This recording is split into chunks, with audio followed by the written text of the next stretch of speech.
ഫിറോന്റെ ആൾക്കാരെന്ന് പറഞ്ഞാൽ പാരമ്പര്യ മുസ്ലിമീങ്ങൾ, അബൂജഹലിന്റെ ആൾക്കാരെന്ന് പറഞ്ഞാൽ പാരമ്പര്യ മുസ്ലിമീങ്ങൾ. അവരാദ്യം ചോദിക്കല്, എടാ നീക്കേർന്ന ഈ പുതിയത് കിട്ടി, നീ ഇന്നലെ വരെ ദിനേശ് വീടിന്റെ കുറ്റിയും വലിച്ച് കണ്ടൻ ടൗസർ വിട്ട് തെക്കോട്ടും പറക്കോട്ടും പാറാ ഓടുകയായിരുന്നില്ലടാ. ഈ സമയത്തൊക്കെ നിനക്ക് കിട്ടാത്ത, ഇപ്പൊ നിനക്കൊരു പുതിയ അറിവായിട്ട് വന്നിരിക്കുന്ന തൗഹീദ് തൗഹീദ് എന്ന് നമ്മുടെ മൗലാനമാര്, നമ്മുടെ ശൈഖുനമാര്, നമ്മുടെ ഉപ്പപ്പമാരൊന്നും അറിയാത്തൊരു ഇൽമാണല്ലോടാ ഇത്. നിനക്ക് എവിടെയാണ് കിട്ടിയത്? എന്റെ പ്രിയപ്പെട്ട ചെറുപ്പക്കാരെ, ധൈര്യമായിട്ട് മറുപടി പറയണം, അതെ, എനിക്ക് കിട്ടിയ അറിവാണ് അറിവ്. നിങ്ങളെ കാരണന്മാരെല്ലാം അബൂ താലിബിന്റെ അനുയായികളാണ്, ഞാൻ ഖത്താബിന്റെ മകൻ ഉമറിന്റെ അനുയായിയാണ്. ധൈര്യമായിട്ട് പറഞ്ഞേക്കണം, ധൈര്യമായിട്ട് പറഞ്ഞേക്കണം. കാരണം എന്താ? മുഹമ്മദ് ഈ ഉമ്മത്തിൽ ഏറ്റവും വലിയ ആലിം അബൂ താലിബാണ്. മുഹമ്മദ് മുസ്തഫ തങ്ങളുടെ ഹളറത്തിൽ കിതാബോധി പഠിച്ച മൊയ്ലിയാരാണ് അബൂ താലിബ്. അഷ്റഫുൽ ഖൽക്കിന്റെ തിരുനാവിൽ നിന്ന് ഇസ്ലാം ദീൻ പഠിച്ച വ്യക്തിയാണ് അബൂ താലിബ്. 8 കൊല്ലക്കാലം കിതാബോധിയ ആളാണ്. ഇന്നും കോളേജിലൊക്കെ പഠിക്കുന്ന കുട്ടികൾക്ക് 8 കൊല്ലം 10 കൊല്ലാണ് കോഴ്സ് പൂർത്തിയാക്കാൻ. അബൂ താലിബ് മുത്തിന്റെ തിരുസന്നിധിയിലിരുന്ന് ആ നാവിൽ നിന്ന് കിട്ടുന്ന ഇൽമ 8 കൊല്ലത്തോളം പഠിച്ച മഹാപണ്ഡിതനാണ് അബൂ താലിബ്. നിഷേധിക്കാൻ എനിക്കൊണ്ട് പറ്റുമോ? നൂവത്ത് കിട്ടിയ 1-ാം കൊല്ലം മുതൽ 8-ാം കൊല്ലം വരെ അബൂ താലിബിന് ഹബീബ് പഠിപ്പിക്കായിരുന്നില്ലേ ദീനുൽ ഇസ്ലാം? അല്ലേ? അബൂ താലിബിനേക്കാൾ വലിയ മൗലാനനെ കാണിച്ചു തരാൻ പറ്റുമോ നിങ്ങൾക്ക്? അബൂ താലിബിനേക്കാൾ വലിയ ശൈഖുനെ കാണിച്ചു തരാൻ പറ്റുമോ നിങ്ങൾക്ക്? അബൂ താലിബിനേക്കാൾ വലിയ നേതാക്കന്മാരെയും കാരണവന്മാരെയും കാണിച്ചു തരാൻ പറ്റുമോ നിങ്ങൾക്ക്? അഷ്റഫുൽ ഖൽക്കിന്റെ ഗുരുകുലത്തിൽ നിന്ന് വിദ്യ നേടിയ ഒരേ ഒരു വിദ്യാർത്ഥിയല്ലേ അബൂ താലിബ്? അബൂ താലിബിന്റെ കിട്ടിയ ഇൽമ് ആ കോലത്തിൽ മറ്റാർക്കെങ്കിലും കിട്ടിയിരുന്നോ? അഷ്റഫുൽ ഖൽക്ക് വീട്ടിൽ പോയിട്ട് പഠിപ്പിച്ചു കൊടുക്കുകയായിരുന്നില്ലേ അബൂ താലിബിന്? ദിവസവും പോയിട്ട് പഠിപ്പിച്ചു കൊടുക്കായിരുന്നില്ലേ? ഇമാം ബുഖാരി അബൂ താലിബിന്റെ ഇൽമിനെ സംബന്ധിച്ച് റിപ്പോർട്ട് ചെയ്തത് എന്താണ്? വലഖദ് അലിംതു ബിഅന്ന ദീന മുഹമ്മദി മിൻ ഖൈരി അദിയാനിൽ ബരിയത്തി ദീന ലൗലൽ മലാമത്തു വൽ ഹദാറു മസബ്ബത്തി ലവജത്തനി സംഹം ബിദാക മുബീന. ഇതല്ലേ അബൂ താലിബ് പറഞ്ഞത്? ഇമാം ബുഖാരി റിപ്പോർട്ട് ചെയ്തതല്ലേ?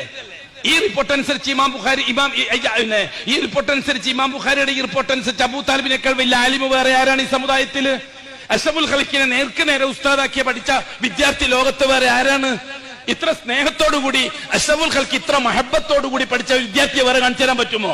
ഇത്ര സ്നേഹത്തോടുകൂടി പഠിപ്പിച്ച വേറൊരു വിദ്യാർത്ഥിയെ കാണിച്ചു തരാൻ പറ്റുമോ? അബൂ താലിബിനെ കൂടാതെ കാണിച്ചു തരാൻ പറ്റുമോ?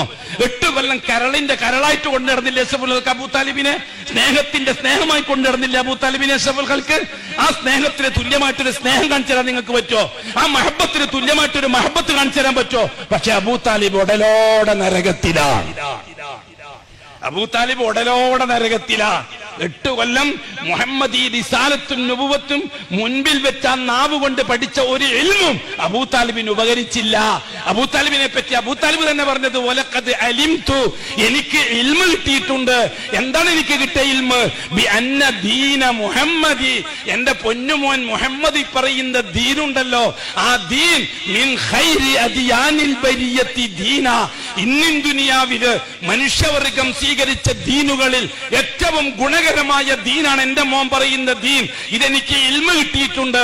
ലൗലൽ മലാമത്തു വൽ ഹദാറു മസബ്ബത്തി, എന്റെ ജനം എന്നെ ആക്ഷേപിക്കുമായിരുന്നില്ലെങ്കിൽ, പുതിയ മതത്തിൽ ചേർന്നു എന്ന് പറയുമായിരുന്നില്ലെങ്കിൽ, നിക്കേടുന്നായിട്ട് കിട്ടിയത് അബൂ താലിബേ, ഇന്റെ ഉപ്പുപ്പുമാർക്കൊന്നും കിട്ടാത്തത് എന്ന് ചോദിക്കുമായിരുന്നില്ലെങ്കിൽ, വല മസബ്ബത്തി, എന്നെ ഒരു ചീത്ത പറയുമായിരുന്നില്ലെങ്കിൽ, എന്നെ ഒരു മുട്ടയേറ് നടത്തുമായിരുന്നില്ലെങ്കിൽ, എന്റെ സ്റ്റേജ് അവർ വലിക്കുമായിരുന്നില്ലെങ്കിൽ, എന്നെ ഒരു സമുദായത്തിന്റെ പുറത്താക്കുമായിരുന്നില്ലെങ്കിൽ, എന്നെ ഒരു ഒറ്റപ്പെടുത്തുമായിരുന്നില്ലെങ്കിൽ, എന്റെ ഖബർസ്ഥാൻ അവർ മുടക്കുമായിരുന്നില്ലെങ്കിൽ, എന്റെ മക്കളെ കല്യാണം അവർ തടയുമായിരുന്നില്ലെങ്കിൽ, ബാക്കിയെല്ലാം കൂട്ടി വായിച്ചോളണം, ബാക്കി കംപ്ലീറ്റ് കൂട്ടി വായിച്ചോളണം. ആയിരുന്നില്ലെങ്കിൽ മോനെ മുഹമ്മദ്, നിനക്ക് പിന്തുണയുമായി ഞാൻ നിൽക്കുമായിരുന്നു മോനെ, നിന്റെ പിറകിൽ ഞാൻ ശക്തിയായിട്ട് നിൽക്കുമായിരുന്നു മോനെ, നിനക്ക് മുഴുവൻ പിന്തുണ ഞാൻ തരുമായിരുന്നു മോനെ. ഇവിടെ എന്ത് മനസ്സിലായി? ഇവിടെ എന്താ മനസ്സിലായത്? അബൂ താലിബ് ആഖിറത്തിൽ വിശ്വസിക്കുന്ന ആളാണ്. അബൂ താലിബ് ഖബറിൽ വിശ്വസിക്കുന്ന ആളാണ്. അബൂ താലിബ് ഇബ്രാഹിമി ശരീഅത്തനുസരിച്ച് കൃത്യമായി നിസ്കരിക്കുന്ന ആളാണ്. അബൂ താലിബ് ഇബ്രാഹിമി ശരീഅത്തനുസരിച്ച് മദ്യം തൊട്ടു നോക്കാത്ത ആളാണ്. അബൂ താലിബ് ഇബ്രാഹിമി മില്ലത്തനുസരിച്ച് പലിശന്റെ 5 പൈസക്ക് പോകാത്ത ആളാണ്. എന്താ കൂട്ടരെ അബൂ താലിബിനെ പറ്റി മനസ്സിലാക്കി വെച്ചിരിക്കുന്നത്? ഇവിടുത്തെ ഷീഈ പണ്ഡിതന്മാരെന്ന് പറയുന്ന മൊല്ലമാര് ഇവിടുത്തെ സകല തോന്നിയവാസങ്ങളെയും ഇസ്ലാമികമാക്കാൻ ഇന്ത്യ അന്ന് മക്കത്ത് താമസിച്ച മുശ്രിക്കീങ്ങളെല്ലാം ഇന്നാട്ടിലെ ഹിന്ദുക്കൾക്ക് തുല്യമാണെന്നും അവർക്കിറങ്ങിയ ആയത്ത് ഇവർ ഉപയോഗിക്കുന്നതെന്നും ആക്ഷേപിക്കുകയായിരുന്നില്ല ചെയ്തത്. യഥാർത്ഥത്തിൽ മക്കയിലെ മുശ്രിക്കീങ്ങള്, മക്കയിലെ ഖുറൈശികള് ഈ നാട്ടിൽ നമ്മൾ കാണുന്ന പാരമ്പര്യ ഹിന്ദു മതക്കാർക്ക് തുല്യമാണോ അതോ പാരമ്പര്യ മുസ്ലിമുകൾക്ക് തുല്യമാണോ? വല്ലാഹി ഇവിടുത്തെ പാരമ്പര്യ മുസ്ലിമുകൾക്ക് തുല്യമാണ് ഖുറൈശി സമൂഹം മുഴുവൻ. അവർക്ക് ഇസ്ലാം എന്താന്ന് പഠിപ്പിക്കാനാണ് മുഹമ്മദ് മുസ്തഫ റസൂലായിട്ട് വന്നത് അല്ലേ? അല്ലെങ്കിൽ പിന്നെ അബൂ താലിബിനെ ഏത് വിധത്തിലാണ് സഹകരിപ്പിക്കാൻ പറ്റുക? റസൂലുള്ളാഹി സ്വല്ലല്ലാഹു അലൈഹി വസല്ലം തങ്ങളെ അബൂ താലിബുമായിട്ടുള്ള ബന്ധം അഷ്റഫുൽ ഖൽഖ് നിലനിർത്തിക്കൊണ്ടുപോയില്ലേ? ഞാൻ ചോദിക്കട്ടെ, അബൂ താലിബിന്റെ ഉപ്പ അബ്ദുൽ മുത്തലിബ്, അഷ്റഫുൽ ഖൽഖിന്റെ ഉപ്പ അബ്ദുൽ മുത്തലിബ് മരണപ്പെട്ടു. അന്ന് അഷ്റഫുൽ ഖൽഖിന് 8 വയസ്സ് പ്രായമാണ്. ഇപ്പൊ ഉമ്മയുമില്ല, ഉപ്പയുമില്ല, ഉപ്പാപ്പയുമില്ല. അഷ്റഫുൽ ഖൽഖിനെ ഉത്തരവാദിത്തമുള്ള കൈകളിൽ ഏൽപ്പിക്കണം. അബ്ദുൽ മുത്തലിബിന്റെ മക്കള് ഘടാഘടിയന്മാരുണ്ട്. അബൂ താലിബുണ്ട്, ഹംസയുണ്ട്, അബ്ബാസ് ഉണ്ട്. അങ്ങനെ പ്രഗത്ഭന്മാരായ മക്കളുണ്ട്. അതേപോലെ തന്നെ പെമ്മക്കളും ഉണ്ട്. അബ്ദുൽ മുത്തലിബിന്റെ ആൺമക്കളും പെമ്മക്കളും ഉണ്ട്. മുഹമ്മദ് മുസ്തഫ തങ്ങളെ ഏൽപ്പിക്കണം. അതെ, കൃത്യമായും ശുദ്ധമായ കൈകളിലാണ് അല്ലാഹു തആല മുഹമ്മദ് മുസ്തഫ തങ്ങളെ ഏൽപ്പിച്ചത്. അഷ്റഫുൽ ഖൽഖിന്റെ കുട്ടിക്കാലം പൂർണ്ണമായും ഹലാലായ കൈകളിലാണ് ഏൽപ്പിച്ചത്. അതെ, അബൂ താലിബിനെയാണ് അല്ലാഹു തആല ഏൽപ്പിച്ചത്. അത് അല്ലാഹുവിന്റെ തെരഞ്ഞെടുപ്പാണ്. പരിശുദ്ധ ഖുർആൻ അലം യജിദ്ക യതീമൻ ഫആവ എന്ന് പറഞ്ഞ ആയത്തിനെ മുഫസ്സിറുകൾ തഫ്സീർ എടുത്തത് ഐ അലാ ഇലാ അമ്മിഹി അബീ താലിബ് എന്നാണ്. അലം യജിദ്ക, ഓ മുഹമ്മദ് നബിയെ, നിങ്ങൾ ആയിരുന്നില്ല യതീമൻ, ഒരു യതീമായിരുന്നില്ലേ നിങ്ങൾ? ഉമ്മയുമില്ല, ഉപ്പയുമില്ല, ഉപ്പുപ്പയില്ല, എന്നിട്ട് നിങ്ങളെ ഞാൻ കൈവിട്ടില്ലല്ലോ നബിയെ. ഫആവ, ഉത്തരവാദിത്തപ്പെട്ട കൈകൾ നിങ്ങളെ ഞാൻ ഏൽപ്പിച്ചില്ലേ? ഐ ആവ ഇലാ അമ്മിഹി അബീ താലിബ്, മൂത്താപ്പ അബൂ താലിബിന്റെ കയ്യിൽ ഏൽപ്പിച്ചില്ലേ എന്ന ആയത്തിന്റെ പരിഭാഷ. എന്ന് വെച്ചാൽ അർത്ഥം, അർശിന്റെ തീരുമാനമാണ് അഷ്റഫുൽ ഖൽഖ് അബൂ താലിബിന്റെ അടുക്കളയിൽ വളരണം എന്നത്. അർശിന്റെ തീരുമാനമാണ്, ദർബാറിലെ തീരുമാനമാണ്. എന്താ കാര്യം? അത് പ്യൂറിൽ പ്യൂറാണ് അബൂ താലിബ്. 100% യോഗ്യനാണ് അബൂ താലിബ് അതിന്. അതേ, അബൂ താലിബിന്റെ അടുക്കളയിൽ ഹറാമായ ഭക്ഷണം ഉണ്ടാകുകയില്ല. മുഹമ്മദ് മുസ്തഫാന്റെ ശരീരത്തിൽ ഹറാമായ ഭക്ഷണം കഴിച്ച രക്തം ഉണ്ടാകാൻ പാടില്ല. അള്ളാഹ്ക്ക് നിർബന്ധമുണ്ട്. ഹബീബായ മുത്തിന്റെ ശരീരത്തിൽ ഹലാലായ മാംസമേ ഉണ്ടാവാൻ പാടുള്ളൂ. അള്ളാഹ്ക്ക് നിർബന്ധമുണ്ട്. അതിന് യോഗ്യൻ അബൂ താലിബ് തന്നെയാണ്. എന്തുകൊണ്ട്? അബൂ ലഹബ് അബ്ദുൽ മുത്തലിബിന്റെ വേറൊരു മോനാണ്, കോടീശ്വരനാണ്. കഅബാലയത്തിന് ചുറ്റും സ്ഥാപിച്ചിരിക്കുന്ന മഹാന്മാരുടെ ജാറത്തിൽ ഇലാഹൽറത്തി വിളിച്ച് കാശുണ്ടാക്കിയ ആളായിരുന്നു അബൂലഹബ്.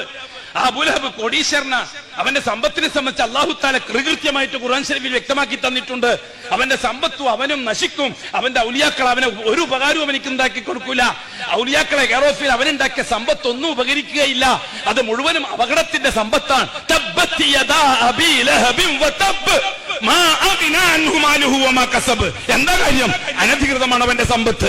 കഅബാലയത്തിന് ചുറ്റും സ്ഥാപിച്ച മഹാന്മാരുടെ ശവകുടീരങ്ങളെ ജാറങ്ങളാക്കി അതിൽ ഇലാഹൽറത്തി വിളിച്ച് കാശുണ്ടാക്കുകയായിരുന്നു.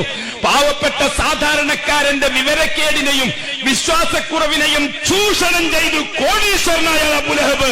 ആ അബൂലഹബിന്റെ അടുക്കളയിൽ അഷ്റഫുൽ ഖൽഖ് വളരരുത് എന്ന് അള്ളാഹ്ക്ക് നിർബന്ധമുണ്ട്. അള്ളാഹ്ക്ക് നിർബന്ധമുണ്ട്. കാരണം എന്താണ്? അബൂലഹബിന്റെ അടുക്കളയിൽ പാകം ചെയ്യുന്ന ഭക്ഷണം ഹലാലല്ല. അബൂലഹബിന്റെ അടുക്കളയിൽ പാകം ചെയ്യുന്ന വെള്ളം ഹലാലല്ല.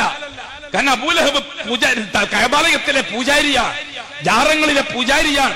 ജാറങ്ങളിൽ വരുന്ന സാധാരണക്കാർക്ക് ഇലാഹൽറത്തി വിളിച്ചിട്ട് അവർ ആഗ്രഹം പൂർത്തിയാക്കി കൊടുക്കാൻ വേണ്ടി മഹാന്മാരോട് പറഞ്ഞ് കാശുണ്ടാക്കിയ വ്യക്തിയാണ്. അതുകൊണ്ട് തന്നെ അബൂലഹബിന്റെ സമ്പത്ത് ഹറാമിന്റെ സമ്പത്താണ്, ശിർക്കിന്റെ സമ്പത്താണ്, കൊടിയ കുഫറിന്റെ സമ്പത്താണ്. ആ സമ്പത്ത് മുഹമ്മദ് മുസ്തഫാന്റെ വയറ്റിലെത്താൻ പാടില്ല എന്ന് അള്ളാഹ്ക്ക് നിർബന്ധമുണ്ട്. എന്തുകൊണ്ട് അബ്ബാസിനെ ഏൽപ്പിച്ചില്ല? ആ കാലഘട്ടത്തിലെ ഏറ്റവും വലിയ പലിശ കച്ചവടക്കാരനായിരുന്നില്ലേ അബ്ബാസ് എന്നവർ? അബ്ദുൽ മുത്തലിബിന്റെ മകൻ അബ്ബാസിനേക്കാൾ വലിയ പലിശ കച്ചവടക്കാരൻ വേറെ ഉണ്ടായിരുന്നു അന്ന്. പലിശയും കൂട്ടുപലിശക്കും പൈസ കൊടുത്ത് കൊള്ള നടത്തി കോടികൾ ഉണ്ടാക്കിയ ദീനാറിന്റെയും ദിർഹമിന്റെയും ഉടമയായിരുന്നില്ലേ അബ്ബാസ്? ആ അബ്ബാസിന്റെ അടുക്കളയിൽ അഷ്റഫുൽ ഖൽഖ് വളരാൻ പാടില്ല എന്ന് അല്ലാഹ്ക്ക് നിർബന്ധമുണ്ട്. അബ്ബാസ് ഉണ്ടാക്കിയ പലിശ പൈസ മുഹമ്മദിന്റെ വയറ്റെത്തരുത് എന്ന നിർബന്ധം അബ്ബാസ് അല്ലാഹു തആലക്കുണ്ട്. അതേപോലെ തന്നെ എന്തേ ഹംസയെ ഏൽപ്പിച്ചില്ല? ഹംസയെ എന്തുകൊണ്ട് ഏൽപ്പിച്ചില്ല? അന്നേ ഹംസ ഒരു ജാറ്റ്പോട്ടിന്റെ ആളാണ്. അടി ഇടി പിടി മുതലായവണ് ഹംസന്റെ ഹോബി. കഅബാലയത്തിൽ പ്രശ്നം ഉണ്ടാക്കുന്ന കടി വെച്ചു കൊടുക്കുക, ഭീഷണിപ്പെടുത്തുക, ഇതൊക്കെയാണ് പഴയകാലത്തെ ഹംസ അബ്ദുൽ മുത്തലിബിന്റെ ജോലി. ആ കുടുംബത്തിൽ മുഹമ്മദ് വളരാൻ പാടില്ല. എങ്കിൽ അള്ളാഹുവിന്റെ സെലക്ഷൻ ക്ലിയറാണ്.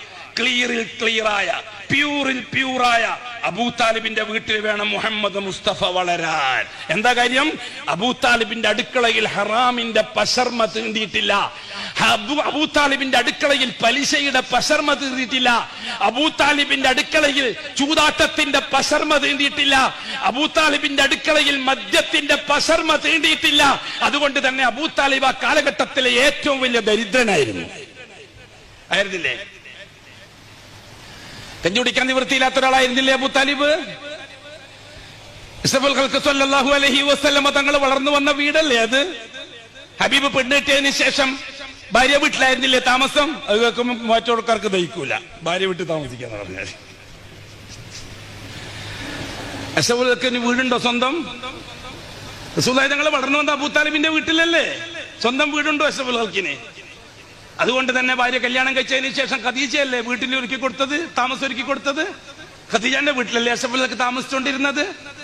ഖദീജാന്റെ വീട്ടിൽ പുതിയാപ്പളയെ താമസിക്കുന്ന സന്ദർഭത്തിലല്ലേ അഷ്റഫുൽ ഖൽഖ് സ്വല്ലല്ലാഹു അലൈഹി വസല്ലമ തങ്ങൾക്ക് വഹയി ലഭിക്കുന്നത്, നുവ്വത്ത് കിട്ടുന്നത്? അഷ്റഫുൽ ഖൽഖ് നുവ്വത്ത് കിട്ടുന്നതിന് മുമ്പ് തന്നെ ആ യുവത്വത്തിന്റെ പ്രസരിപ്പുള്ള സമയത്ത് തന്നെ ഖദീജയുമായി കൂടിയാലോചിച്ച് അബൂ താലിബിന്റെ സാമ്പത്തിക അവസ്ഥക്കൊരു വറുതി കാണണം, ഒരു അതിര് കാണണം, ഒരു നിവൃത്തി ഉണ്ടാക്കി കൊടുക്കണം എന്ന് റസൂലുള്ളാഹി തങ്ങളല്ലേ മധ്യസ്ഥം പറഞ്ഞ് തീരുമാനമെടുത്തത്. അങ്ങനെ ഖദീജ ബീബിന്റെ ആങ്ങള ആരാണ് ഖദീജന്റെ ആങ്ങള? അതിനാർക്കറിയാം? നമ്പൂതിരിപ്പാടിന്റെയും ഗാന്ധിജിന്റെയും നെഹ്റുവിന്റെയും ആങ്ങളെ ചോദിച്ചാലും പെങ്ങളെ ചോദിച്ചാൽ പറഞ്ഞുതരാൻ പറ്റും. അഷ്റഫുൽ ഖൽഖിന് എന്താ ആങ്ങള, ഖദീജാവിന്റെ എന്താ ആങ്ങള? അതൊക്കെ നമ്മൾ തേമത്തിന്റെയും ഖാത്തൂനിന്റെയും അയിലിന്റെയും നിഫാസിന്റെയും ജനാമത്തിന്റെയും മസല പഠിച്ചു എന്നൊക്കെ കവിഞ്ഞ് വേറെ എന്താ മൗലവി സാഹിബ് പഠിച്ചത്? നമ്മൾ പഠിച്ചത് പിന്നെ എന്താണ് പഠിച്ചത്? മതേതരത്വം, ജനാധിപത്യം, സോഷ്യലിസം, കമ്മ്യൂണിസം, സെക്യുലറിസം, ഇത്തരം കാര്യങ്ങളൊക്കെ ചോദിച്ചാൽ പറഞ്ഞു തരാം. അതേപോലെ തന്നെ എംഗൽസ് ആരാണ്, ലെനിൻ ആരാണ്, മാക്സ് ആരാണ്, അതേപോലെ തന്നെ നമ്പൂതിരിപ്പാട് ആരാണ്, ഇന്ദിരാഗാന്ധി ആരാണ്, നെഹ്റു ആരാണ്, രാജീവ് ഗാന്ധി ആരാണ്, മറ്റേ ഗാന്ധി ആരാണ്, ഇതൊക്കെ ചോദിച്ചാൽ നമ്മൾ വെള്ളം പോലെ പറഞ്ഞു തരാം. നിങ്ങൾ മുഹമ്മദ് മുസ്തഫാന്റെ കാര്യം നമ്മളോട് ചോദിക്കാൻ പറ്റില്ല, നമുക്കൊന്നും അറിയില്ല. ഇതാണ് ഈ ഉമ്മത്തിന്റെ പൊതു അവസ്ഥ എന്നാ പറഞ്ഞു വന്നത്, എന്നല്ലാതെ പഠിച്ചു പോയി എന്നല്ല. ഖദീജ ബീവിന്റെ ആങ്ങള അവ്വാം കെട്ടിയതാരെയാണെന്നറിയോ? ഖദീജ ബീവിന്റെ ആങ്ങള അവ്വാം റസൂലുള്ളാഹി തങ്ങളുടെ അലിയൻ, റസൂലുള്ളാഹി തങ്ങളുടെ അലിയൻ അവ്വാം കെട്ടിയതാരാണെന്നറിയോ? അതെന്നറിയോ? AKG കെട്ടിയതാരാണെന്നറിയോ? ഖദീജ ബീവിന്റെ ആങ്ങളെ അവ്വാം കെട്ടിയത് അബ്ദുൽ മുത്തലിബിന്റെ അബൂ താലിബിന്റെ മകള് സഫിയാനെ, അബൂ താലിബിന്റെ പെങ്ങള് സഫിയാനെ, അബ്ദുൽ മുത്തലിബിന്റെ മകള് സഫിയാനെ. ആ സഫിയാക്ക് അവ്വാമിലുണ്ടായ മോനാണ് സുബൈർ ഇബ്നുൽ അവ്വാം. കേട്ടിട്ടുണ്ടോ? കേട്ടിട്ടുണ്ടോ? ഈ അവ്വാമും ഹംസയുമായിട്ടാണ് അഷ്റഫുൽ ഖൽഖ് അബൂ താലിബിന്റെ അടുക്കലേക്ക് പോകുന്നത്. എന്തിനാ പോയതെന്നറിയുമോ? മൂത്താപ്പാനോടൊരു കാര്യം മഷൂറ ചെയ്യാൻ. എന്താ മഷൂറ?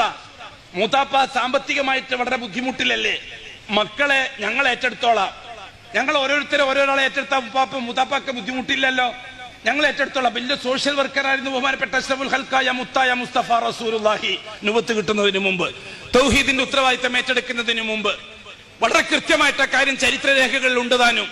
റസൂലുള്ളാഹി സ്വല്ലല്ലാഹു അലൈഹി വസല്ലം അബൂ താലിബിനോട് പോയിട്ട് പറഞ്ഞപ്പോൾ അബൂ താലിബ് പറഞ്ഞു, അബൂ താലിബിന്റെ ഒരു മോനാണ് താലിബ്, മൂത്ത മോൻ താലിബ്, രണ്ടാമത്തെ മോൻ അക്കീൽ, മൂന്നാമത്തെ മോനാണ് ജഅഫർ, നാലാമത്തെ മോനാണ് അലി.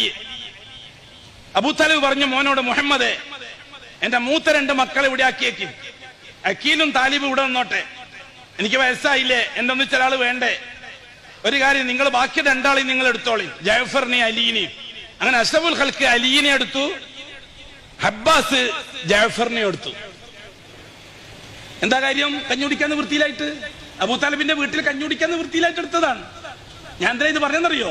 അത്രക്കും ദരിദ്രനായിരുന്നു അഷ്റഫുൽ ഖൽഖിന്റെ മൂത്താപ്പ അബൂ താലിബ്. എന്നിട്ടും ആ അടുക്കളയിലാണ് അഷ്റഫുൽ ഖൽഖിനെ അല്ലാഹു തആല വളർത്തിയത്. എന്താ കാര്യം? പ്യൂറായിരുന്നു അബൂ താലിബ്. പക്ഷെ ആ അബൂ താലിബ് അതുകൊണ്ടൊന്നും രക്ഷപ്പെട്ടില്ല, നേരെ നരകത്തിലേക്ക് പോയി. എന്താ മനസ്സിലാക്കേണ്ടത്? റസൂലുള്ളാഹി സ്വല്ലല്ലാഹു സ്വർഗത്തിലേക്ക് പോകാനുള്ള വഴി അടിസ്ഥാനപരമായി മനസ്സിലാക്കിയേ പറ്റൂ എന്നാണ് മനസ്സിലാക്കേണ്ടത്.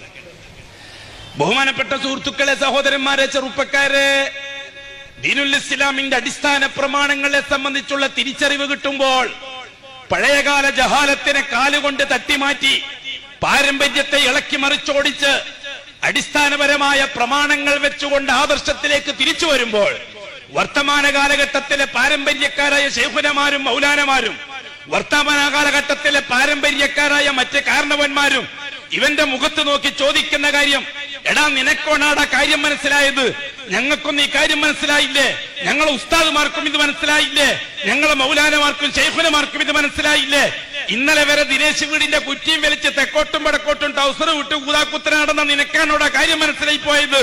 അപ്പോൾ പറയേണ്ട മറുപടി, അതെ എനിക്കാണ് അള്ളാഹു അത് മനസ്സിലാക്കി തന്നത്. നിങ്ങൾ അബൂ താലിബ് എന്ന കാരണവന്മാരുടെ പാർട്ടിയാ, ഞാൻ ഖത്താബിന്റെ മകൻ ഉമറിന്റെ പാർട്ടിയാ. ആരാണ് ഖത്താബിന്റെ മകൻ ഉമർ? ആർക്കും വേണ്ടാത്ത സാധനം. ഇന്നലെ വരെ തെക്കോട്ടും വടക്കോട്ടും കണ്ടം ടൗസർ വിട്ട് നടന്ന വ്യക്തി, ഒട്ടകത്തെ പോലും മേയ്ക്കാനും കെട്ടാനും അറിഞ്ഞിട്ടില്ലാത്ത വ്യക്തി. ഖത്താബ് ഉമർ ഖത്താബിനെ പറ്റി, ഉമറിനെ പറ്റി ഖത്താബ് പറയുമായിരുന്നു, അത്രമാത്രം ആധുനിക ബുദ്ധിയില്ലാത്തൊരു മനുഷ്യനായിരുന്നു എന്ന ഖത്താബിന്റെ മകൻ ഉമർ.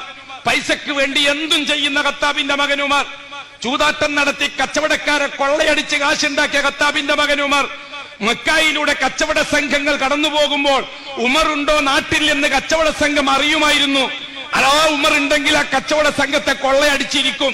ഉമർ ഇല്ലാന്ന് പറഞ്ഞാലേ ശ്വാസം നേരെ ചൊവ്വേ വീടുള്ളൂ കച്ചവട സംഘത്തിന്.